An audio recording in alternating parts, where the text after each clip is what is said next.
YouTubers, got another video review for you. So this one's from a company called Egretech, and the reason I'm smiling is because I have tested this thing off camera, and I usually don't get excited about a small portable power station, but man, this thing is a really powerful unit for such a small package. And we're going to do a quick unboxing on it. This one here is called the S600, and before I go ahead and unbox it, I'll just show you the box. It's got all your directions and some pictures and stuff on there. I don't waste time on unboxings. It's kind of boring, but it comes with a nice manual, probably the nicest instruction manual that I've seen with a portable power station. It comes with your 12-volt charger for your cigarette lighter and your wall charger, your AC charger. So I just wanted to lift this up and give you a look all the way around the unit.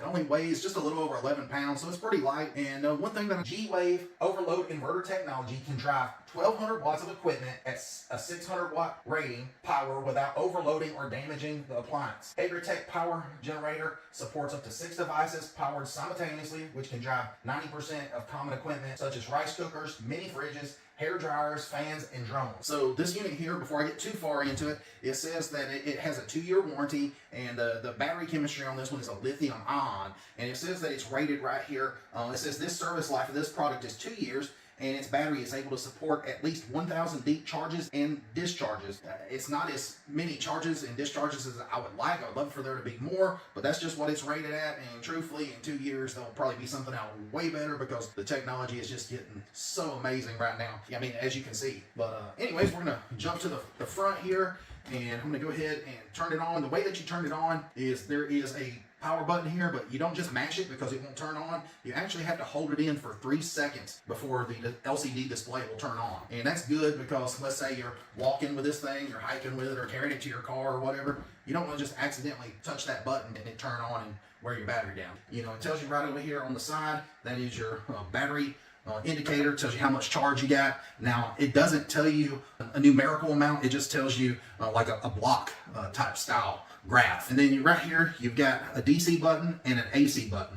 And the way that it works is you mash one of these buttons here and it turns on all the DC circuits, and then you mash this button and it turns on the AC outlet right there. So I'm gonna go ahead and turn it on, the DC, and you can see that the display lights up and it tells you that there's 99 hours left. And the reason that tells you 99 is because there's nothing plugged into it, and that's as high as it can go on here. Right next to that is your wattage, and it's at 0 watts because there's nothing plugged into it. Then down below, it lets you know that the USB right in here is ready to go, and then it says over here the USB Type-C is ready to go. Then right in there, it tells you that your car charger is ready to go. It basically just lights everything up and lets you know that everything's ready to roll. You're ready to plug everything in, do what you need to do. And then if you want to plug in something to the AC side, that when you turn that button on, you can see that it turns the AC light on right there. Now, right in here, like I said, there is your 2 USB-C power delivery ports, and those are rated at like 60 watts each. And then down below, you've got your 2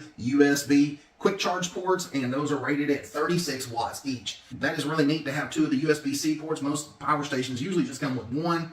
So that's nice to have 2 on there since it's getting to be more and more popular. And then over here to the side, you've got your little cigarette lighter cover that goes over top of it. And, you know, if you're wondering what you can do with that, I'll show you that here in just a second. Right above it, you can see that there is a charging port, and that's for where you would plug in your solar panels. That right there is a 5521 port. It's for like a plugging in a barrel connector. And that 5521 port is also for plugging in, let's say you're going to plug this cord into your cigarette lighter in your vehicle, then the other end would plug in here. So this little port here on the side, this is where you want to plug in your AC charging cable, plug it in just like that, and then you plug the other end into a wall outlet, and that's how you charge the unit. Now, I do like this because there is no charging brick. There's none of that big brick that you have to keep up with. You just got a little cord, and let's say you want to take a piece of Velcro or something and wrap it around the handle. You've got everything that you need right there all in one. I wish they would put some sort of Velcro around that so you could always have it with you, or stick it underneath, or make some sort of cubby for it. But I really love not having to carry that charging brick around because you always forget it. So it's nice to be able to have that one cable and have everything built in to the unit. So a few minutes ago, I was talking about that 5521 port there, and I said that's where you can plug in your car charger in there and also your solar panel. Now this unit does accept up to a 100-watt solar panel. Now it has to be between 10 and 22 volts in order for it to work, and it has to be under 100 watts. Now I went ahead and turned the unit around to the back, and I just wanted to show you that it has a light right in here, and then down below it has a vent, and then there's a cooling fan on the inside. But I'm going to go ahead and turn the light on, so watch your eyes. You mash it one time, there is, you know, just a regular flashlight. You hit it again, and there's like an SOS, and then you hit it again, and then it's doing the flash.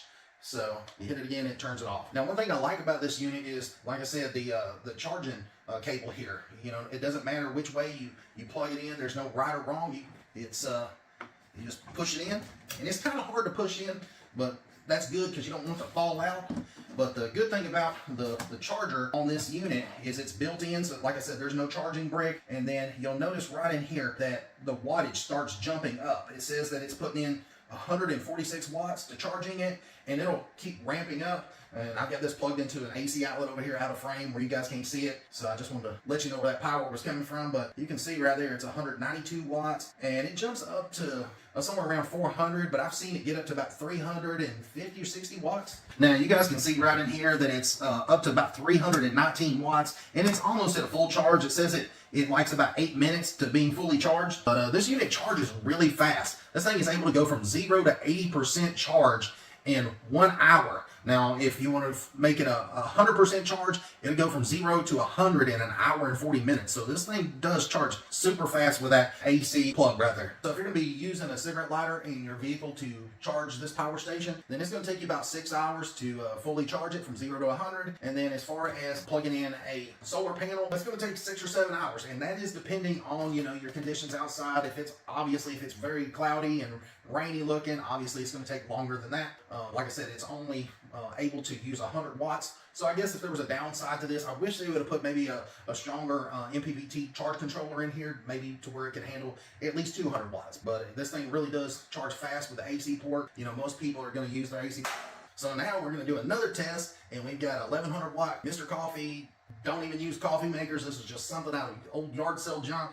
And I'm going to plug it in and see if it is able to make some coffee. It'll take me a minute to figure out how to use this thing. I don't drink coffee. So officially I went ahead and got it turned on, and you can see right here on the meter on the power station, it says it's putting out 628 watts. And then right here on the watt meter, it says it's putting out 652. So there's a little bit of a discrepancy between the watt meter. Like I said, you can see it right there, 653, 52, and then right in here, it's 627.28. So there's a little bit of discrepancy between the watt meter and the actual meter on the portable power station. But you can see that that thing is already putting out hot water.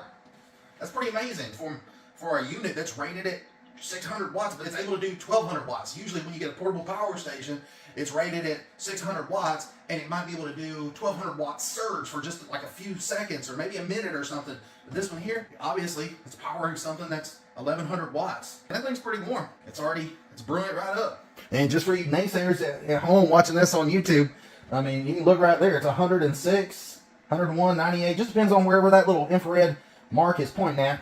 But I got it up to about 111 a while ago. There it is, 110. So, I mean, it really is getting hot.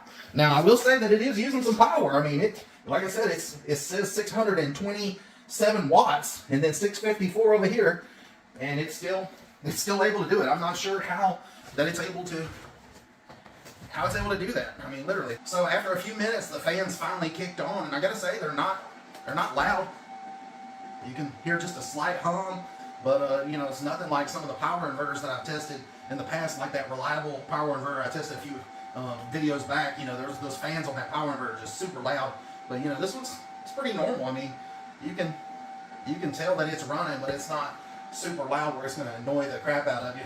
But, again, you can see this thing is still running, putting out 627 watts according to that, and 656 watts according to this. Another thing I want to point out, let's say, you know, you're camping, running your coffee, you've got this thing hooked up to a solar panel, and it's charging during the day. At nighttime, if you want some lights around your campsite, you could take and plug in these little 5-watt USB lights, and these are from a company called VT Power. I suggest these in a lot of my power station videos because they work. I bought these with my own money, and I'm going to go ahead and plug them in and show you that I can still have lights to run my coffee machine. And like I said, these only use 5 watts. And it does come with a splitter when you buy these, and so that USB port is like 36 watts. So you can run a bunch of lights on here. You know, if you use a splitter, you could light up a whole big area with these lights. And again, only 5 watts a piece. And They have a little on and off switch, you know, like an 8-foot cord. So I'm gonna leave these turned on. I was at Walmart the other day and I picked up this on clearance. It's like $7, I think, but it's just a 12-volt fan. So I'm gonna go ahead and plug it in the little 12-volt port right there. So running a coffee maker, and man, this thing is super hot. Running a fan on high, running a light bulb, and let's see, it says it's still at 638 watts, and obviously it's only probably going to measure just the AC. It's probably not going to measure the DC stuff because it's such low draw.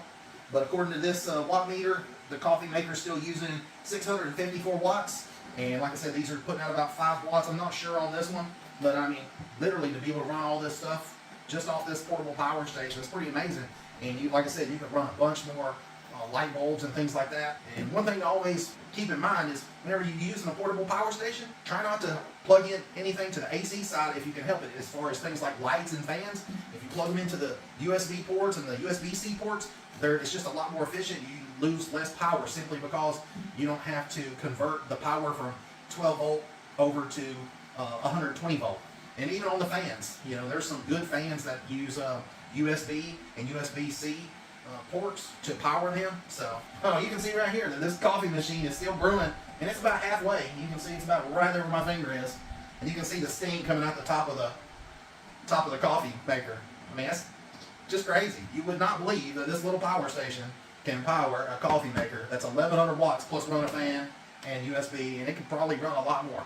All right, so I just can't help myself. This thing just brewed like almost a half a pitcher of water on the coffee maker, and so that's pretty impressive. I've never seen a unit this size be able to power an 1100 watt coffee maker and no problems. Now, I know I'm probably being crazy. I'm going to try to overpower this unit. I'm going to see what it does whenever you plug into a heater. Now, we're going to run it on low, and then I'm going to put it on high. Now, I know because I've tested this many times with a kilowatt meter, and I've got it written down here on the back. You can see there's my writing. It says that it puts out 1,581 watts on surge, and then 1,422 watts once it stabilizes out. So I don't expect it to run it at all. If it did, it would be a miracle from heaven. I just want to see what it does when you do overpower the unit. I want to see if it does shut down or just what happens. So let's try it. So I went ahead and got it plugged into the watt meter there, and it says on the display there, it says that it's using 1 watt, and I guess it's that display there is using 1 watt, and then on the watt meter it says 1.9 watts. So I'm not sure. There's a little bit of a discrepancy. But we're going to go ahead and turn this on. That's on high. I was going to turn it on low, but it went directly to high. We'll see if it'll run it. 700, 800, 900. Let's see. It jumped up to like 700, 800 watts. And then now it's down to 628, 653. Let's see if it shuts down.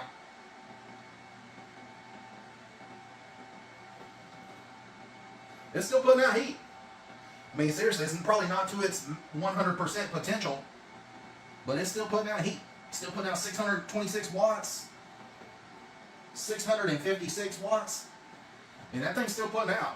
The fans are on. So, I gotta say, man, I'm overpowering this thing. I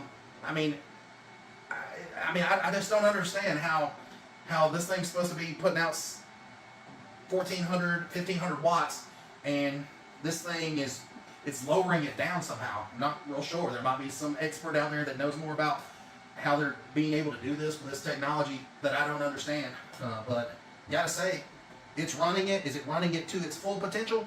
No, but is it still putting out heat? Is it still working? Yeah. So I'm gonna go ahead and turn it off before I blow it up or anything. But I gotta say, very, very impressive. The cooling fan's actually just turned on, but right here on the very top towards the front, it's about 96 degrees and about 92 towards the back, and that's because the cooling fans are on the back. And so, gotta say, I am very, very impressed with this unit. So I've showed you guys here in the test today that this thing is able to run some high wattage items that you wouldn't normally be able to run with a power station of this.